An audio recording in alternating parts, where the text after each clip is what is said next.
وأتممت عليكم نعمتي ورضيت لكم الإسلام دينا আল্লাহ পাক রব্বুল আলামিন বলেন আল-ইয়াওমা আকমালতু লাকুম দীনাকুম, আজ আমি দিনকে পরিপূর্ণ করে দিলাম, দিনকে সমাপ্ত করে দিলাম, দিনকে পরিপূর্ণ করে দিলাম। দিনের ভিতরে আর কোনো জিনিস আমি বাকি রাখলাম না। আল-ইয়াওমা আকমালতু লাকুম দীনাকুম ওয়া আতমামতু আলাইকুম নি'মাতি, এবং আমার নিয়ামত রাজিকেও আমি পরিসমাপ্তি করলাম, নিয়ামতকেও আমি শেষ করে দিলাম। আমার যত নিয়ামত হয়েছে আমার হাবিবের মাধ্যমে আমার নিয়ামতকেও আমি পরিপূর্ণ করে দিলাম। ওয়ারাদিতু লাকুমুল ইসলাম দীনা, আর ইসলাম এমন একটা ধর্ম, এই ইসলামের উপরে আমি আল্লাহ রাব্বুল আলামিন রাজি হয়ে গেলাম, সন্তুষ্ট হয়ে গেলাম। আল্লাহ পাক রব্বুল আলামিন এই দিন পেয়ে সন্তুষ্ট, এই দিনের উপরে সন্তুষ্ট। আমরা কি এই দিন পেয়ে সন্তুষ্ট না বেজার? আমরা কি সন্তুষ্ট হই নাই? অবশ্যই আমরা কি সবাই সন্তুষ্ট। সম্মানিত ভাইরা, সন্তুষ্ট হলে এই সন্তুষ্টের বহিঃপ্রকাশ কি মুখের দ্বারা না আমলের দ্বারা? আমার ভাইরা, আমার বন্ধুরা, এই আয়াত যখন নাজিল হয়ে গেল, সাহাবাদের ভিতরে কান্নার ওর পড়ে গেল। কারণ এই আরবি আয়াত, তারা তো আরববাসী ছিলেন। আমরা আয়াত তেলাওয়াত করি, আসলে আমরা কি বুঝি না, কারণ এরা আমাদের ভাষার নয়। আমরা বাংলা ভাষায় কথা বলি, মাতৃভাষা আমাদের বাংলা, কিন্তু কোরআন নাজিল হয়েছে কি আরবি। এখন এই কোরআন আমরাও তেলাওয়াত করি, সৌদি আরবেও তেলাওয়াত হয়, আমরা তেলাওয়াত করি, আমরাও খুব বুলবুলির মতো তেলাওয়াত করে যাই, আর মুসলিমরাও কি শুনে, কিন্তু এর মর্ম কি এটা কি আমরা বুঝি না। না বুঝার কারণে নামাজের ভিতরে আমার কি আসে না, কান্না আসে। কিন্তু সৌদি আরবে যখন তেলাওয়াত করে, তারা কি তাদের মাতৃভাষা হওয়ার কারণে তারা বুঝার কারণে তারা তেলাওয়াত যখন শুনে, তারা ভিতর থেকে, অন্তরের ভিতর থেকেই কান্নার রোল চলে আসে, কান্নার আওয়াজ ভিতর থেকে চলে আসে। সম্মানিত এর জন্য এই কোরআনটাকে বুঝালে এই কোরআন মুত্তাকিদেরকে পথ দেখাবে। এর জন্য কোরআনকে আমাদের জন্য জানা কি ফরজ। ইসলামের সর্বপ্রথম বাণী কি? ইকরা, পড়ো। সর্বপ্রথম বাণী ইকরা, পড়ো। তার মানে আমাদের উপরে আল্লাহ রাব্বুল আলামিনের যত হুকুম দিয়েছেন, সকল হুকুমের সর্বপ্রথম হুকুমটাই হয়েছে কি? পড়ার জন্য। পড়ার তাকে কি পড়ব? কোরআন, আল্লাহ কোরআন। আল্লাহ সুবহানাহু ওয়া তাআলা বলেছেন ওয়াতাসিমু বিহাবলিল্লাহি জামিয়া ওয়া লা তাফাররাকু, তোমরা আল্লাহর রজ্জুকে শক্তভাবে, মজবুতভাবে ধারণ করো, পরস্পর বিচ্ছিন্ন হইও না। তাহলে আল্লাহর রজ্জু বলতে কি বোঝায়? মুফাসসিরে কিরাম বলেন আল্লাহর রজ্জু বলতে আল্লাহর কোরআনকে বোঝানো হয়েছে। এই কোরআনকে মজবুতভাবে আঁকড়ে ধরার জন্য নির্দেশ দেওয়া হয়েছে। এই কোরআনকে যতদিন পর্যন্ত আমরা মজবুতভাবে আঁকড়ে ধরেছি, ততদিন পর্যন্ত সারা পৃথিবী আমাদের পদতলে ছিল। যখন এই কোরআন থেকে আমরা দূরে সরে গিয়েছি, তখন থেকে আমাদের উপরে বাতিলদের স্টিম রোলার। আমরা সারা পৃথিবীতে যদিও প্রায় 200 কোটি মুসলমান, কিন্তু এই 200 কোটি মুসলমান সকল ইহুদি, নাসারা, খ্রিস্টান সকলের কাছ থেকেই কি আমরা কি নির্যাতনের শিকার। মাত্র 80 লক্ষ ইহুদি আমাদের ফিলিস্তিনের ভাইদেরকে পাখির মতন গুলি করে হত্যা করছে। সম্মানিত ভাইরা, এর একমাত্র কারণ হচ্ছে ওয়াতাসিমু বিহাবলিল্লাহি জামিয়া ওয়া লা তাফাররাকু, ঐক্যবদ্ধভাবে আল্লাহর রজ্জুকে, আল্লাহর কোরআনকে ধারণ করার জন্য বলা হয়েছিল। আজকে আমরা এটাকে ছেড়ে দিয়েছি, যার কারণে আজকে আমাদের এই অবস্থা। সম্মানিত ভাইরা, আজকে যে বিষয় আলোচনা আমরা ওদিকে চলে যাই, ভূমিকায় সময় ব্যয় করবো না, কারণ সময় তো এমনিই সীমিত। আমার ভাইরা, আমার বন্ধুরা, রাসূল সাল্লাল্লাহু আলাইহি ওয়াসাল্লামের ওফাত বড় মর্ম বেদনার একটা ঘটনা, বড় মর্ম এবং হৃদয় বিদারক একটা অবস্থা। রাসূলুল্লাহ সাল্লাল্লাহু আলাইহি ওয়াসাল্লামের ওফাত এটা কোনো মুমিন সাধারণভাবে মেনে নিতে পারে না। সেই 1500 বছর আগে রাসূলুল্লাহ সাল্লাল্লাহু আলাইহি ওয়াসাল্লাম এই ধরনের যুগে এসেছিলেন। আমরা রাসূলুল্লাহ সাল্লাল্লাহু আলাইহি ওয়াসাল্লামকে দেখিনি, ওলামায়ে কেরামের কাছ থেকে শুনেছি, যতটুকু কোরআন বুঝেছি তার মাধ্যমে জেনেছি, রাসূলের হাদিস তিলাওয়াতের মাধ্যমে পড়ার মাধ্যমে জেনেছি, ইসলামী বইপত্র পড়ার মাধ্যমে জেনেছি। জানার কারণে রাসূল আরবি সাল্লাল্লাহু আলাইহি ওয়াসাল্লামের ওফাতের কথাটা শুনলে হৃদয়ে টান টান হয়ে যায়। তাহলে যেই সাহাবারা রাসূল আরবি ইসলামের সংস্পর্শে ছিল, তার সাথে ছিল, সুখে দুঃখে তার সঙ্গে ছিল, ওই সাহাবার কিভাবে মেনে নিয়েছিল? সম্মানিত ভাইরা, রাসূল আরবি সাল্লাল্লাহু আলাইহি ওয়াসাল্লামের ওফাতের 1 বছর পূর্বে জয়নব নামক এক মহিলা রাসূল আরবি সাল্লাল্লাহু আলাইহি ওয়াসাল্লাম এবং সাহাবাদেরকে তার বাড়িতে দাওয়াত করলেন। উদ্দেশ্য ছিল খারাপ। উদ্দেশ্য কি? উদ্দেশ্য ছিল খারাপ। মানুষকে দাওয়াত করি আমরা কিসের জন্য? ভালো উদ্দেশ্যে তারে খাওয়ানোর জন্য, তাকে আপ্যায়ন করার জন্য, তাকে সেবা করার জন্য।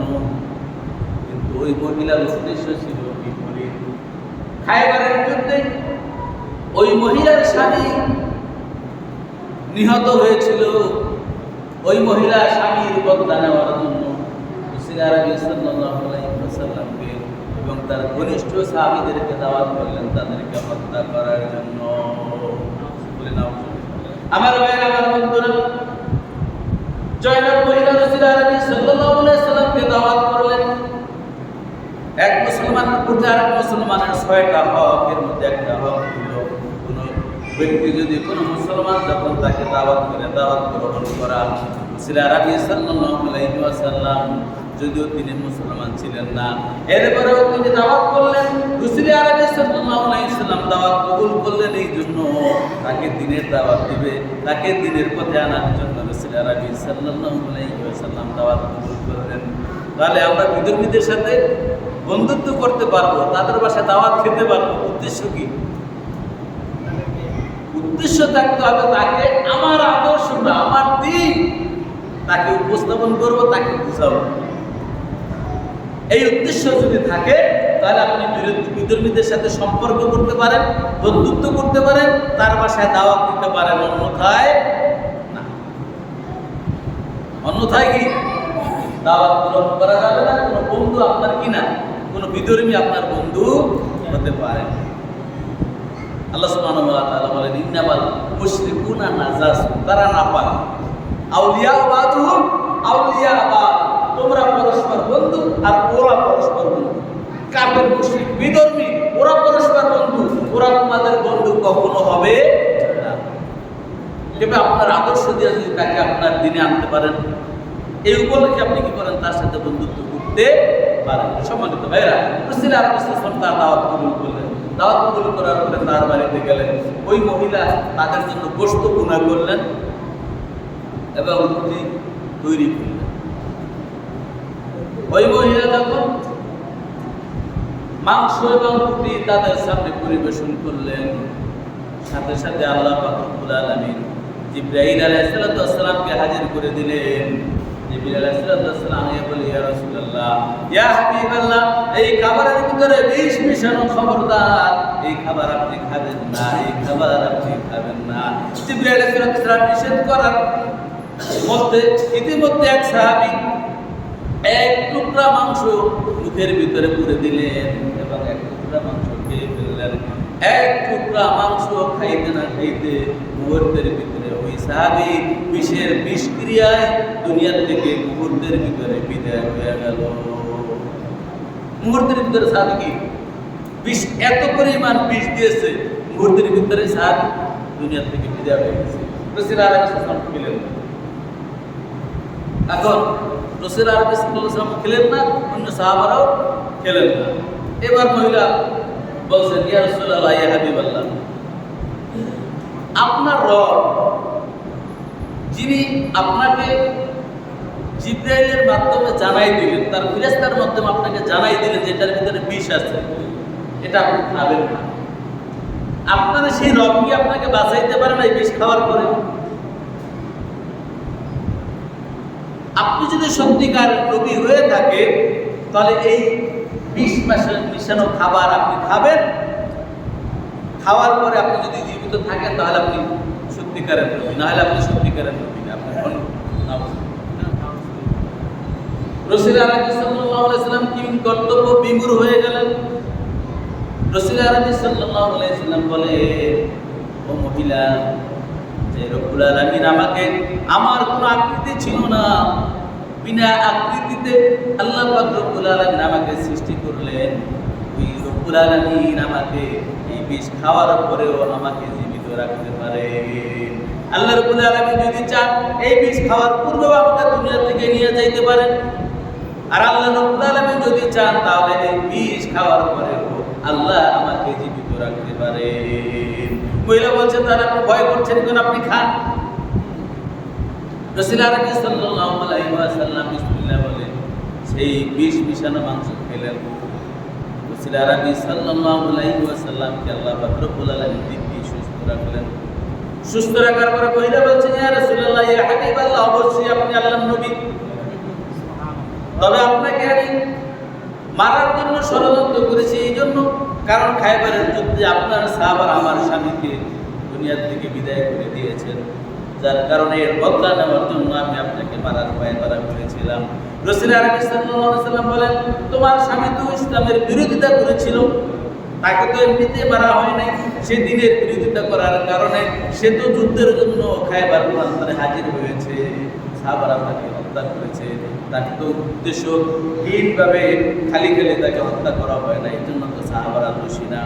বলছে, সাহাবারা দোষী না হলেও এই খুনের বদলা নেওয়ার জন্য আমি আপনাকে হত্যার ভয়ে তারা করেছিলাম। রাসূল আরবি সাল্লাল্লাহু আলাইহি ওয়াসাল্লাম মহিলা সাহাবী বলল, ইয়া রাসূলুল্লাহ, ইয়া হাবিবাল্লাহ, যাই হোক যা কিছু হয়ে গেছে, আমার যে ভুল ছিল, আমার ভুল আমি বুঝতে পেরেছি, আপনি আমাকে পড়াইয়া দেন লা ইলাহা ইল্লাল্লাহু মুহাম্মাদুর রাসূলুল্লাহ সাল্লাল্লাহু আলাইহি ওয়াসাল্লাম। রাসূল আরবি সাল্লাল্লাহু আলাইহি ওয়াসাল্লাম তাকে কালেমা পড়ে মুসলমান করে দিলেন। এরপরে রাসূল আরবি সাল্লাল্লাহু আলাইহি ওয়াসাল্লাম বলেন, তুমি যে আমাদেরকে ধোঁকা দিয়েছো, তুমি আমাদেরকে যে মারতে চেয়েছো, এটা আমি তোমাকে মাফ করে দিলাম, কিন্তু তুমি যে সাহাবীকে হত্যা করেছো, এই হত্যার পরিবর্তে তোমাকে হত্যার মৃত্যুর স্বাদ গ্রহণ করতে হবে। কেননা আল্লাহ পাক রব্বুল আলামিন ইরশাদ করেছেন, আল কতলু বিল কতলি, হত্যার পরিবর্তে হত্যা। তুমি যেহেতু তাকে হত্যা করেছো, এর শাস্তি অবশ্যই তোমাকে ভোগ করতে হবে। রাসূল আরবি সাল্লাল্লাহু আলাইহি ওয়াসাল্লাম তাকে গ্রেফতার করার জন্য নির্দেশ দিলেন এবং তাকে দুনিয়া থেকে বিদায় করে দিলেন। সম্মানিত ভাইরা, রাসূল আরবি সাল্লাল্লাহু আলাইহি ওয়াসাল্লাম বলেন, মৃত্যুর পূর্বে তার যে অসুস্থতা ছিল, রাসূল আরবি সাল্লাল্লাহু আলাইহি ওয়াসাল্লাম বলেন যে খায়বারে ওই যে মহিলা আমাকে হত্যা করার ষড়যন্ত্র করে যে বিষ পান করেছিলাম, ওই দিন আমি যে কষ্ট অনুভব করেছি তার চাইতেও মৃত্যুর কষ্ট অনেক অনেক গুণ। আমার ভাইরা, আমার বন্ধুরা, রাসূল আরবি সাল্লাল্লাহু আলাইহি ওয়াসাল্লামের ওফাতের পূর্বে দুইটি আমল রাসূল আরবি সাল্লাল্লাহু আলাইহি ওয়াসাল্লাম করেছেন, যে দুইটা কাজ আপনার আমার উপরে বেশি জরুরি। একটা আমল হচ্ছে, রাসূল আরবি সাল্লাল্লাহু আলাইহি ওয়াসাল্লাম নামাজের ওয়াক্ত হয়ে গেছে, নামাজের সময় হয়ে গেছে, রাসূল আরবি সাল্লাল্লাহু আলাইহি ওয়াসাল্লাম দুই সাহাবার কাঁধের উপরে ভর করে উঠলেন, আবার বেহুশ হয়ে পড়ে গেলেন, আবার উঠলেন, আবার বেহুশ হয়ে পড়ে গেলেন। এরকম তিনবার রাসূল আরবি সাল্লাল্লাহু আলাইহি ওয়াসাল্লাম বেহুশ হয়ে পড়ে যাওয়ার পরেও চতুর্থবার রাসূল আরবি সাল্লাল্লাহু আলাইহি ওয়াসাল্লাম দুই সাহাবার কাঁধের উপরে ভর করে পাও শেষরাইতে মাটির সাথে ওই মসজিদে নববীতে গিয়ে রাসূল আরবি সাল্লাল্লাহু আলাইহি ওয়াসাল্লাম নামাজ আদায় করলেন। তাহলে রাসূল আরবি সাল্লাল্লাহু আলাইহি ওয়াসাল্লাম এই নামাজকে কি কতটা গুরুত্ব দিয়েছেন। তিনি উঠেছেন, আবার বেহুশ হয়ে পড়ে গিয়েছেন, আবার উঠেছেন, আবার বেহুশ হয়ে পড়ে গিয়েছেন, আবার উঠেছেন, আবার বেহুশ হয়ে পড়ে গিয়েছেন। এমন অবস্থায়ও রাসূল আরবি সাল্লাল্লাহু আলাইহি ওয়াসাল্লাম মসজিদে নববীতে গিয়ে নামাজ আদায় করেছেন। এটাই ছিল রাসূল আরবি সাল্লাল্লাহু আলাইহি ওয়াসাল্লামের শেষ নামাজ। দ্বিতীয় আমল হয়েছে রাসূল আরবি সাল্লাল্লাহু আলাইহি ওয়াসাল্লামের শ্যালক আবু বকর রাদিয়াল্লাহু তাআলা আনহুর সন্তান আয়েশা সিদ্দিকা রাদিয়াল্লাহু তাআলা আনহার ভাই রাসূল আরবি সাল্লাল্লাহু আলাইহি ওয়াসাল্লাম যখন মৃত্যু যন্ত্রণায় কাতরাচ্ছেন শেষ মুহূর্তে এমন সময় তার শ্যালক রাসূল আরবি সাল্লাল্লাহু আলাইহি ওয়াসাল্লামকে দেখতে এলেন এবং তার হাতে ছিল মিসওয়াক। রাসূল আরবি সাল্লাল্লাহু আলাইহি ওয়াসাল্লাম ওই কষ্টের ভিতরেও বারবার ওই মিসওয়াকের দিকে দৃষ্টি করলেন। আয়েশা সিদ্দিকা রাদিয়াল্লাহু তাআলা বলেন, ইয়া রাসূলুল্লাহ, ইয়া হাবিবাল্লাহ, আপনি কি মিসওয়াক করবেন? রাসূল আরবি সাল্লাল্লাহু আলাইহি ওয়াসাল্লাম মাথা নেড়ে সম্মতি জানালেন। আয়েশা সিদ্দিকা রাদিয়াল্লাহু তাআলা তার ভাইয়ের কাছ থেকে মিসওয়াকটা নিলেন। মিসওয়াকটা ভেঙে দুই ভাগ করে এক টুকরা রাসূল আরবি সাল্লাল্লাহু আলাইহি ওয়াসাল্লামকে দিলেন। রাসূল আরবি সাল্লাল্লাহু আলাইহি ওয়াসাল্লাম মিসওয়াক করতে চাইলেন, কিন্তু এটা শব্দ হওয়ার কারণে রাসূল আরবি সাল্লাল্লাহু আলাইহি ওয়াসাল্লামের কষ্ট হচ্ছিল। আয়েশা সিদ্দিকা রাদিয়াল্লাহু তাআলা বলেন, ইয়া রাসূলুল্লাহ, ইয়া হাবিবাল্লাহ, এটাকে কি আমি নরম করে দিব? রাসূল আরবি সাল্লাল্লাহু আলাইহি ওয়াসাল্লাম সম্মতি জানালেন। রাসূল আরবি সাল্লাল্লাহু আলাইহি ওয়াসাল্লামের কাছ থেকে সেই মিসওয়াকের টুকরাটা নিয়ে আয়েশা সিদ্দিকা রাদিয়াল্লাহু তাআলা চিবিয়ে নরম করে রাসূল আরবি সাল্লাল্লাহু আলাইহি ওয়াসাল্লামকে দিলেন। রাসূল আরবি সাল্লাল্লাহু আলাইহি ওয়াসাল্লাম শেষ মুহূর্তে মিসওয়াক করতে করতে এই দুনিয়া থেকে বিদায় হয়ে গেলেন। তাহলে শেষ আমল কয়টা ভাই? দুইটা। একটা হচ্ছে কি নামাজ, আর একটা কি মিসওয়াক। তাহলে এই দুইটা আমল রাসূল আরবি সাল্লাল্লাহু বলেন, মিসওয়াক করা আমার উম্মতের জন্য কষ্টকর হবে, এটা যদি আমি মনে না করতাম তাহলে আমি প্রত্যেক নামাজের আগে মিসওয়াক করা ওয়াজিব করে দিতাম। অন্য হাদিসে আসছে, যদিও হাদিসের সনদটা একটু দুর্বল, হাদিসে আসছে মিসওয়াক করে নামাজ পড়লে 70 গুণ সওয়াব বেশি হয়। সুবহানাল্লাহ। তাহলে মিসওয়াকের কত গুরুত্ব! এজন্য রাসূল আরবি সাল্লাল্লাহু শেষ এই দুইটা আমল আমরা কি সর্বদা করবো তো ইনশাআল্লাহ, কখনো ছাড়বো না ইনশাআল্লাহ। সম্মানিত ভাইরা, তাহলে রাসূল আরবি সাল্লাল্লাহু আলাইহি ওয়াসাল্লাম